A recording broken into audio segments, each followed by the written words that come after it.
اور مشکات کو میں نے ڈکلیئر کیا ہے مشکات از دی انسائکلوپیڈیا آف حدیث. اہل سنت کی مین سٹریم کی جتنی کتابیں ہیں، صحیح بخاری، صحیح مسلم، جامعہ ترمذی، سنن ابی داؤد، سنن نسائی، ابن ماجہ، الموطا امام مالک، مسند احمد، المستدرک للحاکم، اسی طریقے سے سنن البیہقی، سنن الکبریٰ البیہقی اور باقی کتابیں، آلموسٹ 13 کتابوں کے یہ سمجھ لیں نوٹس ہیں شیخ زبیر علیزئی رحمہ اللہ تعالیٰ کی تحکیم اور تخریج کے ساتھ. ہماری ویب سائٹ اہل سنت پاک.com پہ 3 فائلز 18 MB کی موجود ہیں. جسے شوق ہے وہ ڈاؤن لوڈ کرے. اس کے میں نمبرز بتاؤں گا اور اسی کے فٹ نوٹ پہ آپ کو جو پرائمری کتابیں ہیں بخاری اور مسلم ان کے نمبرز بھی مل جائیں گے، اور بخاری اور مسلم کے علاوہ جو احادیث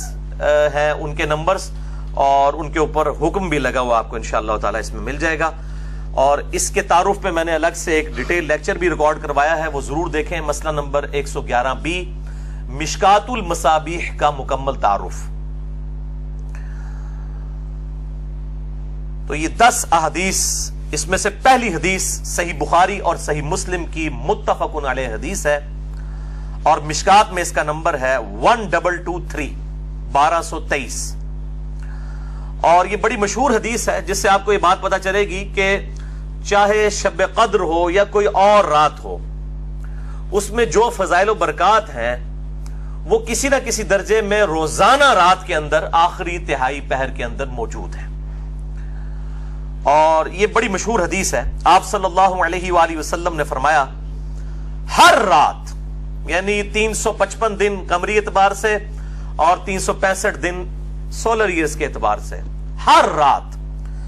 جب آخری تہائی رات باقی رہ جاتی ہے، یعنی رات کی ڈیوریشن ہے غروب آفتاب سے لے کر فجر کا وقت شروع ہونے تک، اس کو کہتے ہیں رات. اگر یہ سپوز 9 گھنٹے کی رات ہے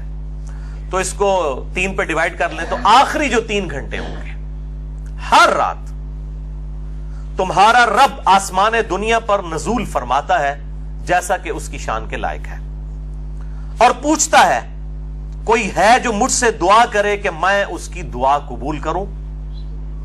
کوئی ہے جو مجھ سے مانگے کہ میں اسے عطا کروں، کوئی ہے جو مجھ سے مغفرت طلب کرے کہ میں اسے بخشش عطا فرما دوں. اور یہ سلسلہ جاری رہتا ہے حتیٰ کہ طلوع فجر ہو جائے، یعنی آخری تہائی رات کا جو حصہ ہے ختم سحری تک، فجر کا وقت شروع ہونے تک اللہ تعالیٰ کی طرف سے یہ ندا آتی رہتی ہے. اب یہ جو اللہ تعالیٰ کا نزول ہے اپنی شان کے لائق،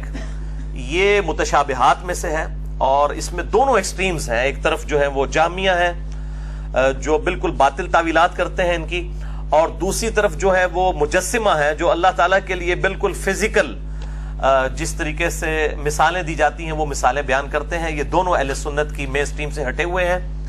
اور انہی کی باقیات کسی نہ کسی فارم میں آج جو ہے وہ آپ سمجھ لیں حنفیوں اور بعض سلفی علماء کے اندر موجود ہے کہ بعض اوقات وہ اس طریقے سے ان صفات کو بیان کرتے ہیں سلفی کہ وہ مجسمہ والا عقیدہ محسوس ہونا شروع ہو جاتا ہے. اسی طریقے سے حنفی اس طریقے سے بیان کرتے ہیں گویا کہ جہمیہ والا عقیدہ لگنا شروع ہو جاتا ہے، جبکہ اس کے درمیان ہے حق راستہ. اور اس پہ جس کو شوق ہو تو یوٹیوب پہ آپ رومن میں جا کر لکھیں اللہ کہاں ہے،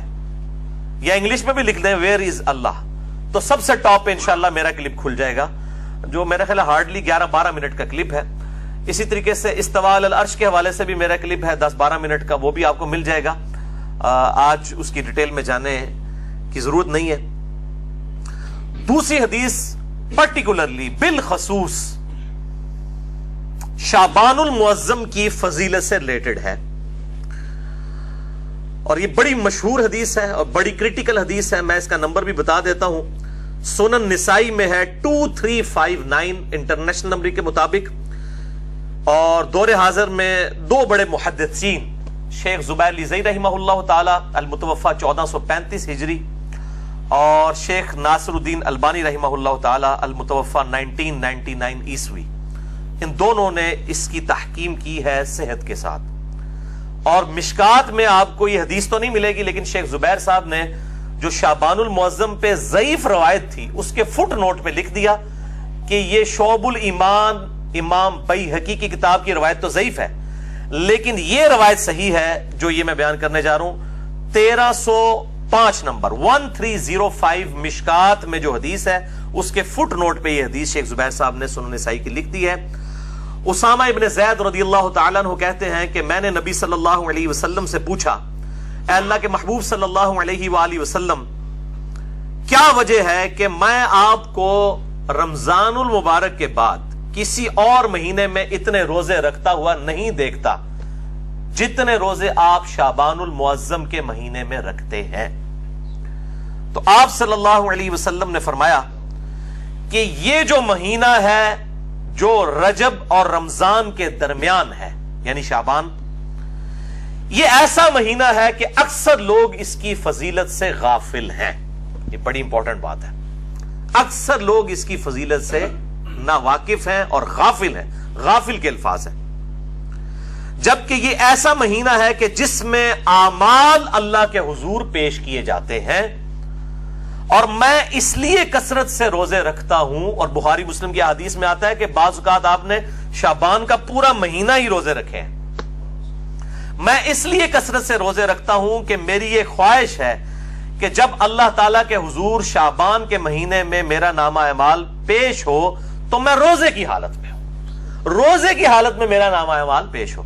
اچھا، نامہ اعمال جو ہے بخاری مسلم کی ایک حدیث میں آتا ہے کہ روزانہ بھی پیش ہوتے ہیں، عصر اور فجر کے وقت فرشتے جو ہیں وہ بدلتے ہیں۔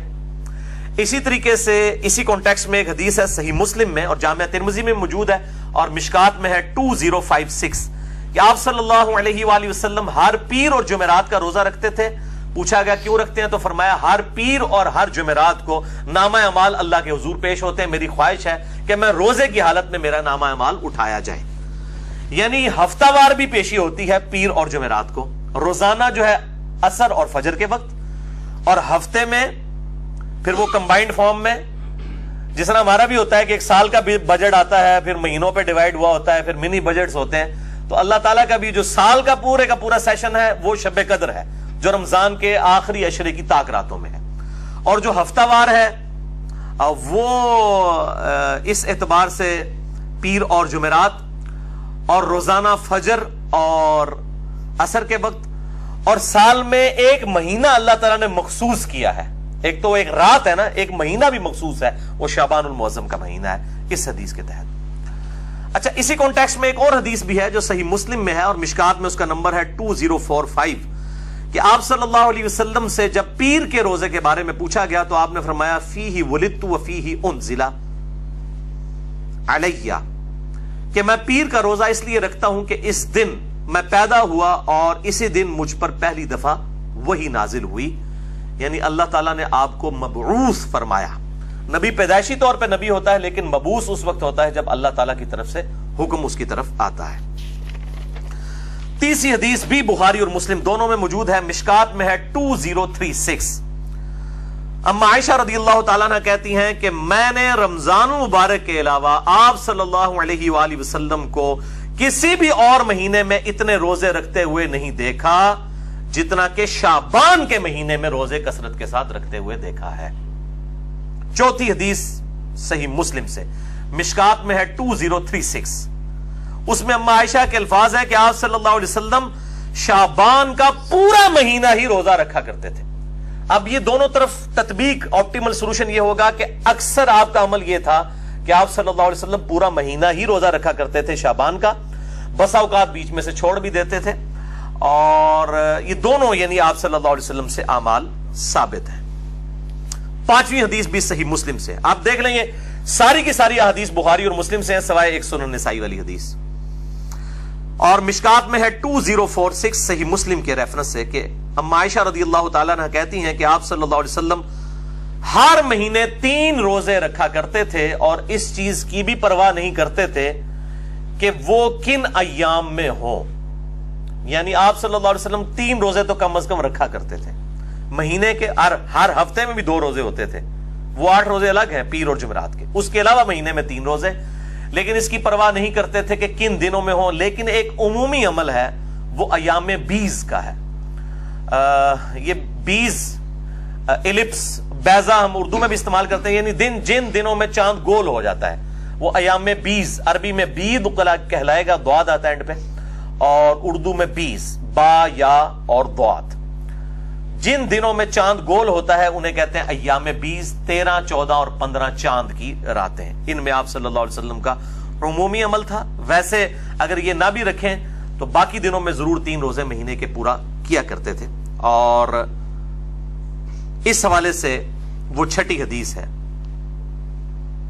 صحیح بخاری اور صحیح مسلم دونوں میں موجود ہے، مشکات میں ہے 2054 کہ آپ صلی اللہ علیہ وسلم نے فرمایا کہ ہر ماہ میں 3 روزے رکھ لینے والا گویا اس طرح ہے کہ وہ ہمیشہ ہی روزہ رکھتا ہے، یعنی ہمیشہ اگر کوئی شخص روزہ رکھے تو اگر مہینے میں 3 روزے رکھ لے تو اللہ تعالیٰ اس کو گویا اس طرح کا ثواب عطا فرمائے گا کہ وہ ہمیشہ روزہ رکھنے والے کے مترادف ہے۔ اور اسی حدیث میں الفاظ موجود ہیں کہ آپ صلی اللہ علیہ وسلم نے روزانہ روزہ رکھنے سے منع فرمایا، اور فرمایا اگر کسی نے بہت روزے رکھنے ہیں تو داؤدی روزے رکھے، یعنی ایک دن روزہ رکھے اور ایک دن چھوڑ دے، یہ ایز اے لاسٹ ریزارٹ، یعنی مہینے میں آپ یہ ایک روزہ چھوڑ کے ایک روزہ یہ رکھ سکتے ہیں، اس کی اجازت مرحمت فرما دی۔ اچھا، یہ جو سیم فضیلت ہے جو مہینے میں 3 روزے رکھے اسے پورے سال کے روزوں کا ثواب ملے گا۔ اب مہینے میں 3 رکھیں تو سال کے کتنے بنے؟ 12 تیا 36۔ ایک آسان عمل بھی ہے، وہ صحیح مسلم میں ہے اور مشکات میں 2047 کہ آپ صلی اللہ علیہ وآلہ وسلم نے فرمایا جو شخص رمضان کے بعد 6 روزے رکھ لے شوال کے، اب اس میں کوئی شرط نہیں ہے کہ وہ فوراً بعد شروع کرنے ہیں، بعض نے کہا جی ایک فوراً رکھ لو، باقی پاویں پورے مہینے رکھ لو، کوئی تفریق نہیں ہے، پورے مہینے میں جس وقت چاہیں یہ 6 کی گنتی پوری کر سکتے ہیں، چاہے فوراً بات کر لیں چاہے بعد میں شروع کریں، جس وقت مرضی یہ 6 روزے رکھ لے۔ صحیح مسلم مشکات میں 2047 تو گویا اس طرح ہے کہ وہ پورا سال ہمیشہ ہی روزہ رکھنے والے کے مترادف ہے۔ تو یہ اللہ تعالیٰ کی طرف سے آسانی ہے کہ آپ 36 روزے رکھ کے بھی اور 6 روزے رکھ کے بھی، جیسے صحیح مسلم میں حدیث ہے کہ سیدہ جویریہ رضی اللہ تعالی عنہا آپ صلی اللہ علیہ وسلم فجر کے بعد کہیں گئے تو دیکھا مصلی پہ بیٹھی ہوئی ہیں، کافی دیر بعد آپ واپس آئے، سورج کافی بلند تھا، وہ اس وقت تک مصلی پہ بیٹھی عبادت کر رہی تھی، تو آپ نے فرمایا کہ تم صبح سے بیٹھی ابھی تک عبادت کر رہی ہو؟ انہوں نے کہا ہاں جی۔ تو آپ صلی اللہ علیہ وسلم فرمایا کہ میں نے 4 کلمات 3 دفعہ کہے ہیں اور مجھے اس سے زیادہ ثواب مل گیا، سبحان اللہ وبحمدہ عدد خلقہ ورضا نفسہ وزنۃ عرشہ ومداد کلماتہ، یہ 4 کلمات سبحان اللہ وبحمدہ کے ساتھ 3 دفعہ کہہ لیے اور کہا تم سے زیادہ ثواب مجھے مل گیا۔ وہی اللہ کی رحمت ہے۔ اسی طریقے سے شوال کے 6 روزے سے بھی پورے سال کے روزوں کا ثواب مل جائے گا، مہینے کے 3 روزے رکھنے سے بھی پورے سال کے روزے، تو آپ چوپڑیاں نالے 2 کرو، جس کو زیادہ شوق ہے وہ 3 روزے بھی رکھے، شوال کے 6 روزے بھی رکھے۔ باقی میرا اپنا پرسنل جو ہے ایکسپیرینس اور تجربہ یہ کہتا ہے کہ اگر رمضان کے فوراً ساتھ ہی 6 رکھ لیے جائیں تو وہ آسان ہوتے ہیں رکھنے، کیونکہ ایک روٹین بنی ہوئی ہوتی ہے۔ جب آپ روٹین توڑتے ہیں پھر ذرا مشکل ہو جاتا ہے، جائز تو ہے اور اس میں کوئی قدغن بھی نہیں ہے، لیکن اس وقت فوراً ساتھ رکھ لینا آسانی ہوتا ہے۔ 7ویں حدیث بھی بخاری اور مسلم دونوں میں ہے، مشکات میں 1262 سیدنا ابو ہریرہ کہتے ہیں رضی اللہ تعالیٰ عنہ کہ نبی صلی اللہ علیہ وسلم نے مجھے 3 کاموں کی نصیحت کی تھی۔ نمبر 1، مہینے میں 3 روزے رکھنا، وہی ایام 20 والے۔ نمبر 2، روزانہ اشراق یا چاشت یا دوحہ یا اوابین، یہ چاروں ایک ہی نماز کے نام ہے، میرا مسئلہ نمبر آپ 30 دیکھ لیں، میں نے اس میں بتایا۔ چاشت کی کم از کم 2 رکعتیں پڑھ لینا، اور تیسرا سونے سے پہلے وتر پڑھ لینا۔ ویسے تو افضل ہے آخری پہر میں، لیکن جو شخص مطلب اہتمام نہ کر سکتا ہو تو سونے سے پہلے ضرور پڑھ لے۔ آپ صلی اللہ علیہ وسلم سے ہر طرح ثابت ہے، سونے سے پہلے بھی اور رات کو اٹھ کے بھی۔ اور نماز وتر پہ میں نے ڈیٹیل 2 گھنٹے کا لیکچر دے دیا ہے، مسئلہ نمبر 130، مسئلہ نمبر 130، نماز وتر سے متعلق صحیح فقہی احکام و مسائل۔ 8ویں حدیث سنن نسائی سے ہے، مشکات میں اس کا نمبر ہے 2071۔ ابن عباس رضی اللہ تعالیٰ عنہ کہتے ہیں کہ آپ صلی اللہ علیہ وآلہ وسلم چاہے سفر ہو چاہے مقیم حالت میں حضر میں ہو، آپ صلی اللہ علیہ وسلم ایام 20 کے روزے کبھی نہیں چھوڑتے تھے، سفر میں بھی رکھتے تھے، 13، 14 اور 15۔ 9ویں حدیث سیدنا ابو ذر غفاری رضی اللہ تعالیٰ عنہ کے حوالے سے ہے، جامعہ ترمذی میں اور سنن نسائی کے اندر، مشکات میں اس کا نمبر ہے 2057۔ ابو ذر غفاری رضی اللہ تعالیٰ عنہ کہتے ہیں کہ آپ صلی اللہ علیہ وآلہ وسلم نے فرمایا کہ اے ابو ذر، جب تم مہینے میں 3 روزے رکھو تو 13، 14 اور 15 کو رکھا کرو چاند کی، یعنی ایام 20 جن میں چاند گول ہوتا ہے، 13، 14، 15۔ لیکن مسلم کی حدیث ہم پہلے سن چکے ہیں، یہ ضروری نہیں ہے، یہ بہتر ہے 13، 14، 15۔ ادروائز آپ پورے مہینے میں کسی بھی وقت 3 روزے رکھ سکتے ہیں، یہ افضلیت والا معاملہ ہے۔ اب آگے میرے بھائیوں وہ ٹروتھ ریویلنگ 10ویں حدیث شعبان المعظم کے روزے کے حوالے سے، اور پرٹیکولرلی 15 شعبان المعظم کا جو روزہ ہے اس کے حوالے سے۔ اس کو شب برات کے ساتھ کوئی مکس نہ کرے، وہ 15ویں رات ہے، یہ 15واں دن ہے، وہ الگ چیز ہے، یہ الگ چیز ہے۔ کیونکہ جن لوگوں نے جنہوں کہنا روند مارنا ہوتا ہے نا، وہ کو گل کچھ دی کچھ بنا چھڑ دینے، تو میں پہلے کلیئر کر لوں، یہ شب برات کی بات نہیں ہو رہی، یہ 15 شعبان کے دن کے روزے کی بات ہو رہی ہے۔ صحیح بخاری اور صحیح مسلم دونوں میں یہ حدیث موجود ہے۔ بخاری میں اس کا نمبر ہے 1983 اور مسلم میں 2751 اور مشکات میں اس کا نمبر ہے 2038۔ اور اس حدیث سے جو میں رزلٹ نکال رہا ہوں، یہ میرا تفرد نہیں ہے، اہل سنت ہی میں سے ایک اہل حدیث میں سے نکلا ہوا آف شوٹ ہے، جماعت المسلمین والے، ان کا بھی یہی موقف ہے، وہ بھی 15 شعبان کے روزے کو نہ صرف سنت بلکہ واجب سمجھتے ہیں، وہ دوسری ایکسٹریم پہ ہیں، میں ان کا بھی رد کر دوں گا۔ بہرحال وہ 15 شعبان کے روزے کو بخاری اور مسلم کی اس حدیث کے تحت سنت سمجھتے ہیں۔ سیدنا عمران بن حسین رضی اللہ تعالیٰ عنہ کہتے ہیں کہ نبی صلی اللہ علیہ وآلہ وسلم نے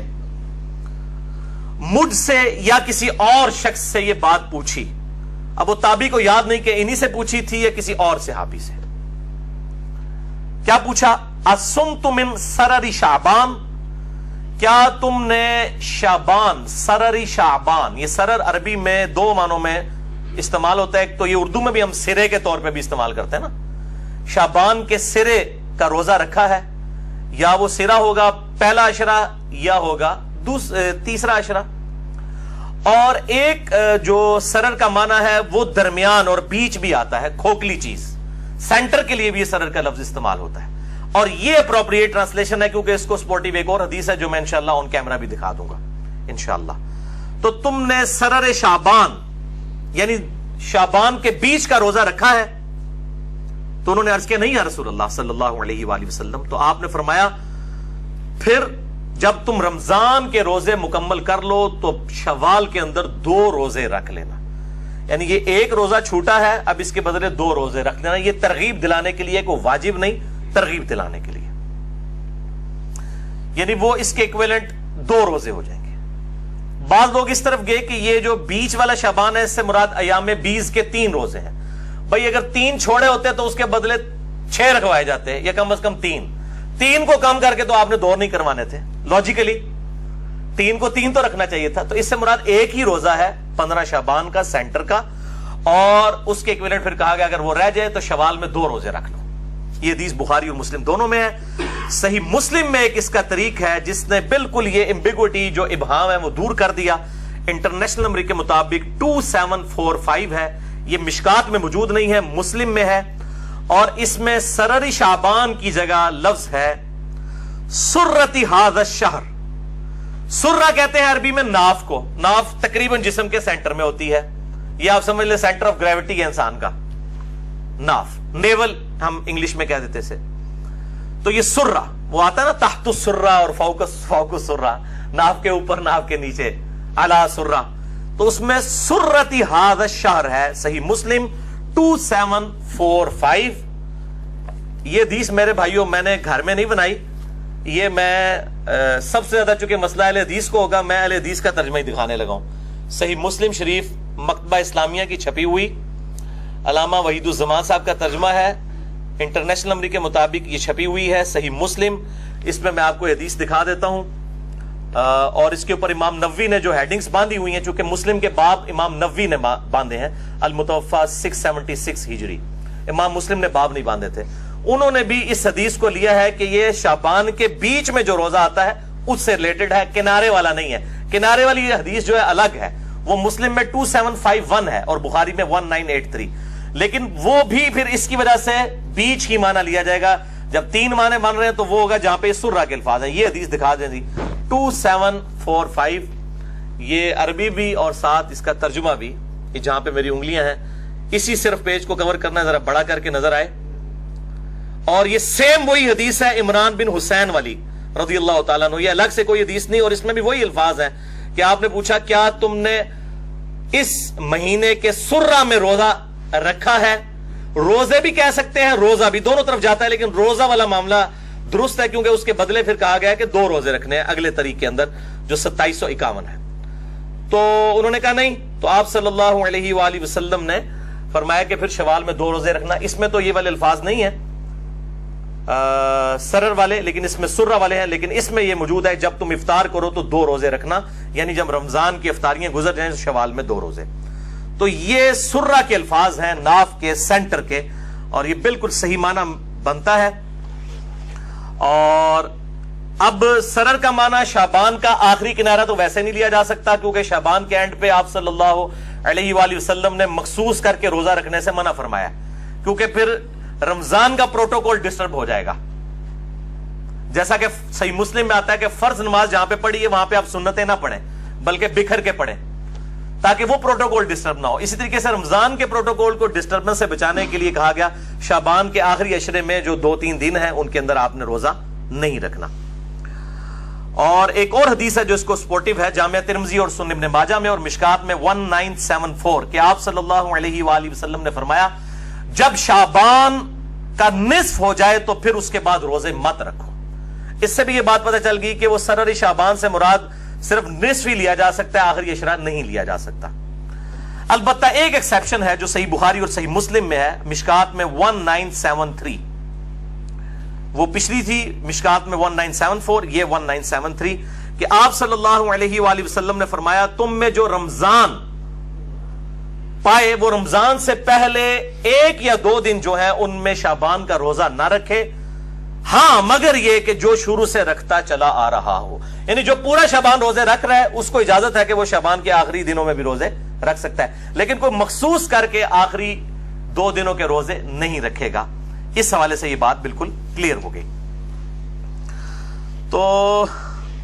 اب اس میں فائنل کنکلوژن یہ ہوا کہ ایام 20 کے کانٹیکسٹ میں 3 روزے شعبان کے اندر تو سنت ہے، 13، 14 اور 15، اور اس میں بھی جو پرٹیکولرلی 15 شعبان کا روزہ ہے جو سرہ ہے،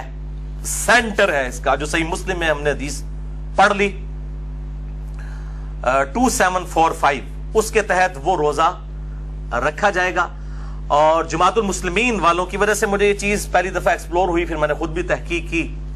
اور پھر جو حدیثیں ان کے علم میں بھی نہیں تھی وہ بھی میں نے ڈھونڈ لی۔ یہ سرہ کے الفاظ والی حدیث ان کے علم میں نہیں تھی، وہ سرر والی صرف لے کے آتے تھے،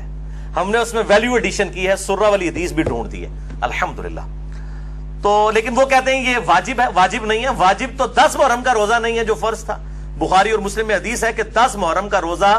رمضان کی فرضیت سے پہلے ہر مسلمان پہ فرض تھا، جب رمضان کے روزے فرض ہوئے تو آپ صلی اللہ علیہ وآلہ وسلم نے حکم عام دیا کہ اب جس کی مرضی 10 محرم کا روزہ رکھے، جس کی مرضی نہ رکھے، اور وہ بھی پھر بعد میں کہا گیا 9 اور 10 2 ملا کے رکھنے ہیں، وہ الگ سے ایک ٹاپک ہے۔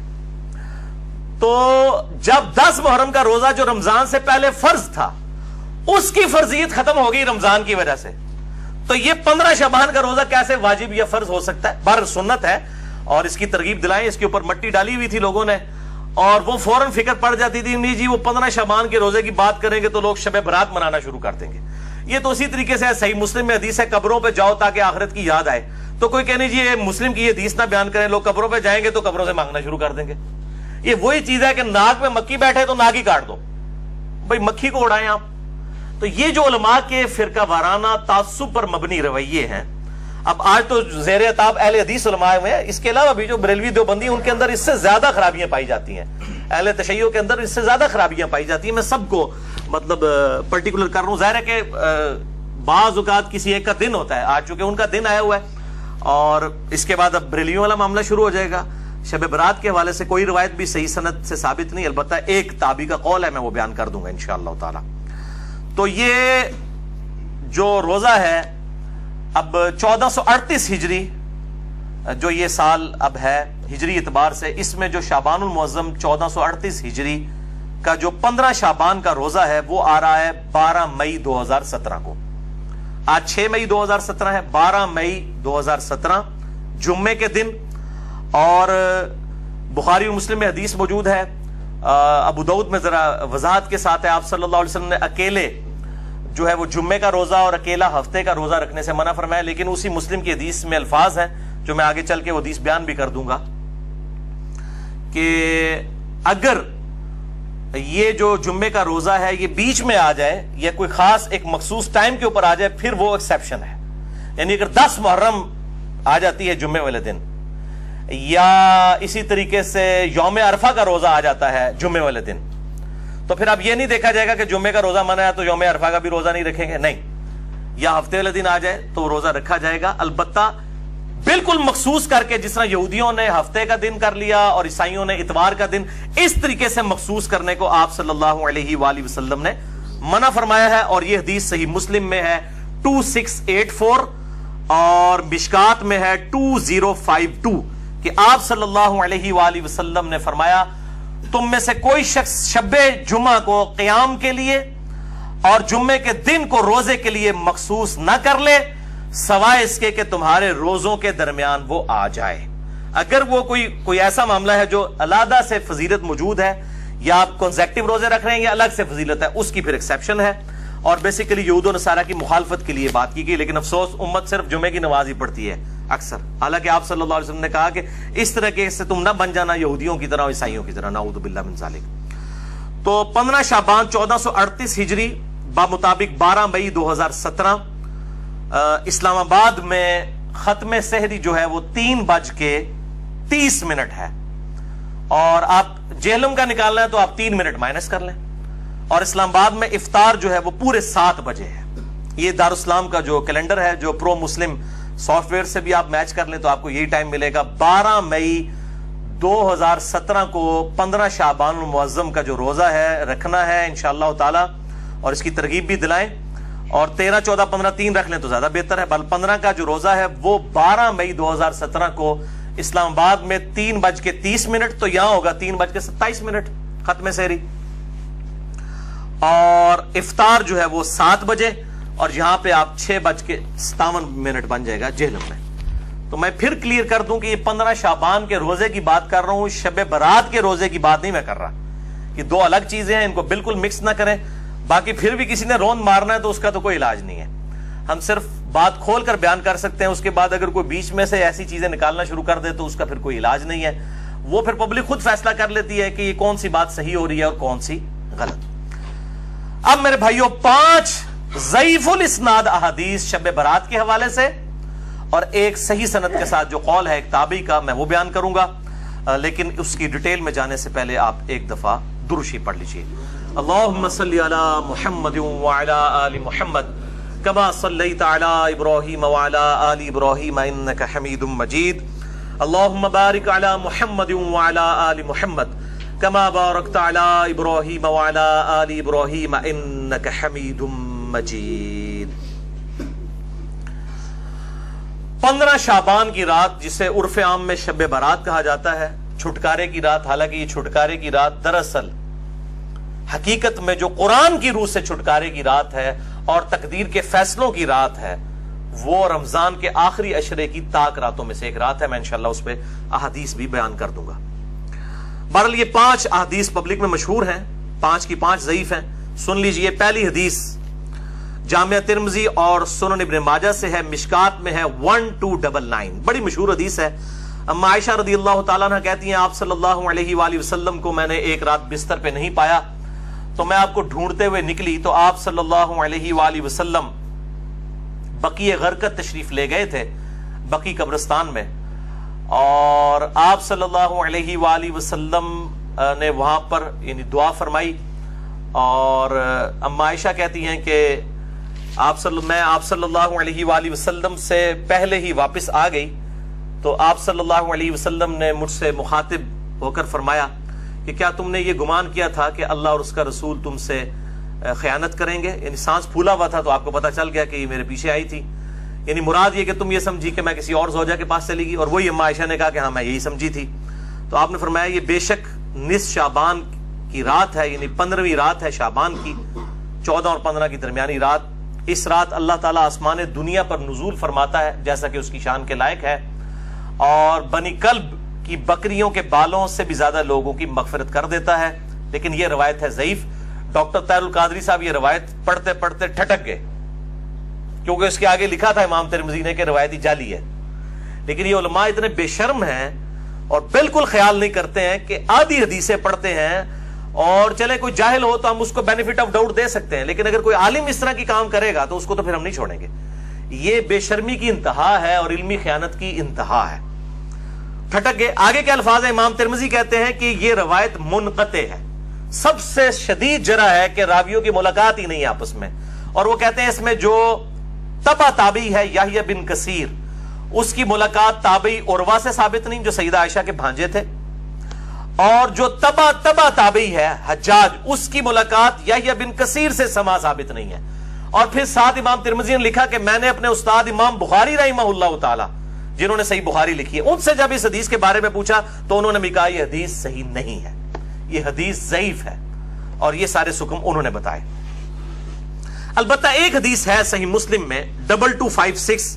جس میں رات کا تو ذکر نہیں کہ یہ کون سی تھی، بہرحال یہ الفاظ موجود ہیں صحیح مسلم 2256 کہ آپ صلی اللہ علیہ وسلم ایک دفعہ رات کو اٹھ کے قبرستان بقیع غرقد چلے گئے، 3 دفعہ یوں ہاتھ اٹھا کر آپ نے دعا کی، بڑی لمبی دعا کی، اما عائشہ بھی پیچھے پہنچی، اور پھر بعد میں پہلے ہی وہ آگے اپنے بسترے پہ سانس پھولا ہوا تھا، آپ نے فرمایا کہ تو میرے پیچھے آئی تھی، تو نے کیا سمجھا اللہ اور اس کا رسول خیانت کریں گے، سیم وہی الفاظ ہے۔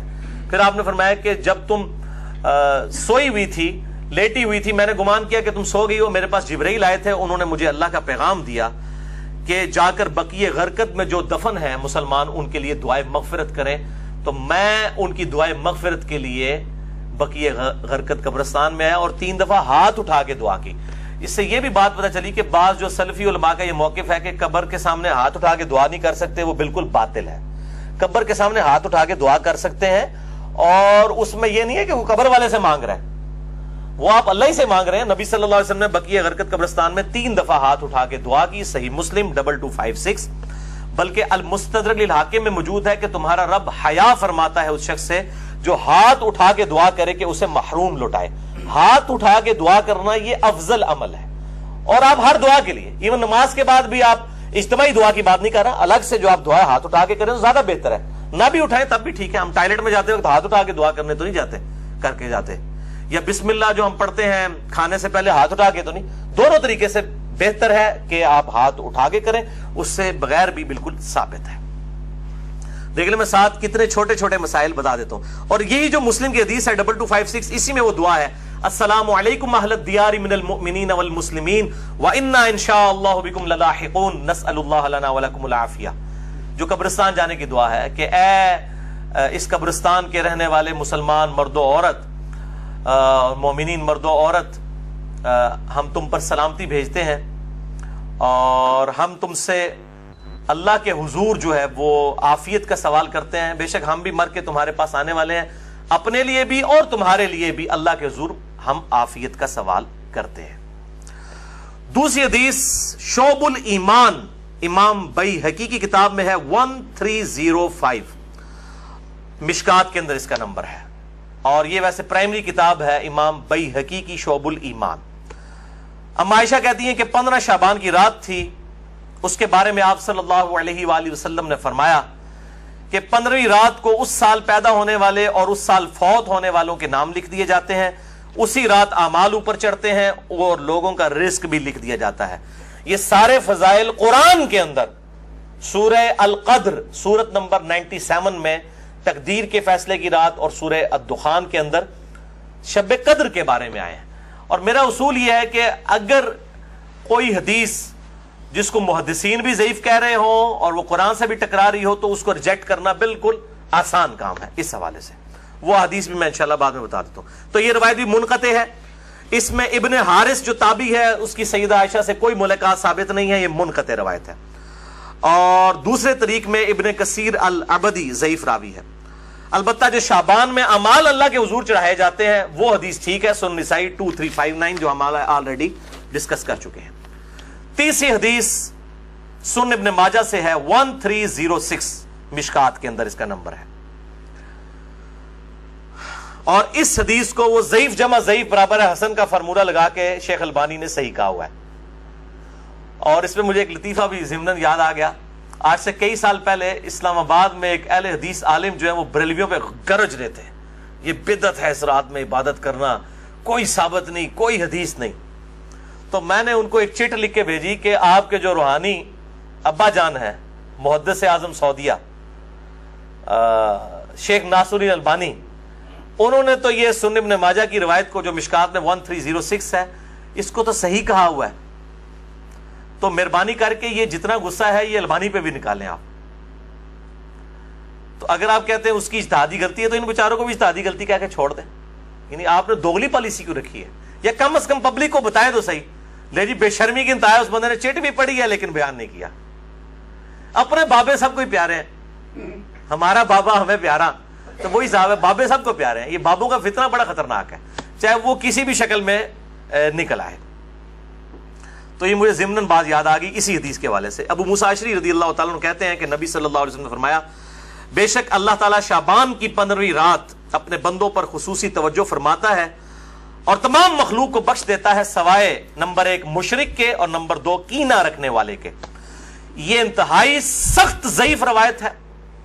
اور اس میں کئی حکم ہیں. نمبر 1 زبیر بن مسلم اور عبد الرحمن مجہول راوی ہیں، ان نون راوی ہیں جن کا کوئی یعنی لاپتہ راوی ہیں جن کا کوئی تعارف نہیں ہے.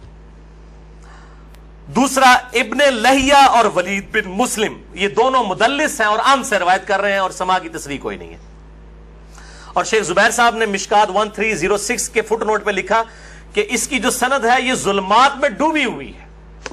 یعنی کسی صورت ہی حسن درجے تک نہیں پہنچتی ہے. یہ تو ضعیف میں بھی سخت ترین ضعیف روایت ہے. اور اس میں پھر اب وہ 11,000 وولٹ والی روایت یہاں پہ بیان کر دوں جو کہتے ہیں ہم صحیح اور ضعیف کا فرق نہیں کرتے، اور میری مجبوری ہے اس کے بغیر یہ دماغ میں ڈرل نہیں ہوتا یہ روایت میں بیان نہ کروں. تو مشکات میں ہے 4902 مسند احمد اور امام بخاری کی الادب المفرد کے حوالے سے. امام بخاری کی بھی ساری حدیثیں صحیح نہیں ہیں، صرف صحیح بخاری کی روایتیں صحیح ہیں. الادب المفرد میں یہ ضعیف روایت ہے. اور اگر ہم وہ ڈاکٹر طارق قاضی صاحب کہتے ہیں ہم امام حنیفہ کے مقلد ہیں، آپ بخاری کے مقلد ہیں، اگر ہم بخاری کے مقلد ہوں تو اس روایت کو صحیح مانیں. مشکات میں 4902 ہے کہ جو شخص اپنے جہلی نسب پر فخر کرے تو اس کو پھر تم کہو کہ تم اپنے جہلی نسب پہ فخر کرتے ہو، اسے کہو کہ اپنے باپ کی شرمگاہ کاٹ کے اپنے منہ میں رکھ لے، نعوذ باللہ من ذالک. اور یہ بات اس سے کنایے سے نہ کرو، ڈائریکٹ کرو. اتنی بےہودہ بات آپ صلی اللہ علیہ وسلم کبھی کہہ سکتے ہیں؟ وَإِنَّكَ لَعَلَىٰ خُلُقٍ عَظِيمٍ، اخلاق کے بلند ترین درجے پہ فائز. اور بخاری اور مسلم کی حدیث کہ آپ صلی اللہ علیہ وآلہ وسلم میں کنواری لڑکیوں سے زیادہ شرم و حیا تھی، وہ اس قسم کی بات کر سکتے تھے. اس میں بھی یہی حکم ہے. اس میں حسن بصری مدلس ہیں اور ان سے روایت کر رہے ہیں، اور صحیح مسلم کے مقدمے میں موجود ہے کہ مدلس کی ان والی روایت سما کی تصریح کے بغیر ضعیف ہوگی. مسئلہ نمبر 36 میرا سن لیں، ضعیف الاسناد اور من گھڑت احادیث کے فتنے کا تحقیقی جائزہ، جسے شوق ہو تو یہ میں نے الزامی جواب پھکی کے طور پہ یہ اینٹی وانم دیا تھا یہ والی روایت. چوتھی حدیث مسند احمد سے ہے، مشکات میں ہے 1307 عبداللہ ابن عمر بن عاص، سیم الفاظ ہیں وہی کہ 15ویں رات کو سب کی مغفرت ہو جاتی ہے، لیکن اس میں الفاظ ہیں سوائے خودکشی کرنے والے کے اور کینہ رکھنے والے کے. لیکن اس میں ابن لہیہ جو ہے وہ مدلس، اس میں تو نہیں ہے، ویسے وہ مدلس راوی ہیں لیکن اس میں ان کی یہ روایت اختلاط کے بعد کی ہے، یعنی جب ان کا حافظہ بگڑ گیا تھا. یہ امام حاکم نے المستدرک الحاکم میں کئی روایتوں کو بخاری مسلم کی شرط پہ صحیح کہا ہے، اور بات بھی صحیح ہے کہ بخاری اور مسلم کے راویوں سے وہ حدیثیں ہیں، لیکن ان میں کئی راوی ایسے ہیں، کئی صحابہ بھی ایسے ہیں کہ وفات سے پہلے وہ اپنی حدیثوں کو مکس کر جاتے تھے، حافظہ کمزور پڑ گیا. تو اگر راوی ثقہ ہو بعد میں اس کا حافظہ بگڑ جائے تو اس کے حافظہ بگڑنے سے پہلی والی روایتیں جو ہوں گی وہ صحیح ہوں گی، بعد والی ضعیف ہوں گی. یہ بعد والی ہے کیوں؟ جو راوی ان سے یہ روایت بیان کر رہا ہے اس کی ملاقات ان کا حافظہ بگڑنے کے بعد ہوئی ہے، وہ پہلے کا راوی نہیں ہے. اسی وجہ سے امام حاکم کی کئی روایتیں جن کو وہ بخاری اور مسلم کی شرط پہ صحیح کہتے ہیں وہ ضعیف ہو جاتی ہیں. یہ میں آپ کو ٹیکنیکل پوائنٹ بتا رہا ہوں. وہ حضرت آدم کی توبہ قبول ہونے والا جو واقعہ ہے نبی صلی اللہ علیہ وآلہ وسلم کے وسیلے سے، مسئلہ نمبر 43 میں بھی میں نے بتایا ہے، وہ روایت جو ہے وہ امام حاکم نے تو بخاری مسلم کی شرط پہ صحیح کہا ہے، لیکن وہ روایت تو ضعیف ہے اور سخت ضعیف روایت ہے. تو یہ چیزیں خیال رکھی جائیں.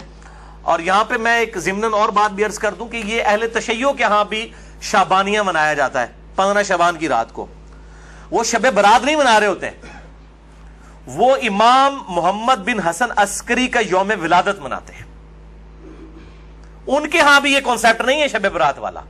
لیکن وہ ہمارے بریلوی بھائی خوش ہو رہے ہوتے ہیں کہ انہوں نے بھی لائٹنگ کی ہوئی ہے، ہم نے بھی کی ہے، تے سنی شیعہ دا اجماع بنا لیندے نے. دیکھو اجماع کوئی نہیں ہے، وہ اپنے چکر چ ہوندے، تسی اپنے چکر چ ہوندے ہو.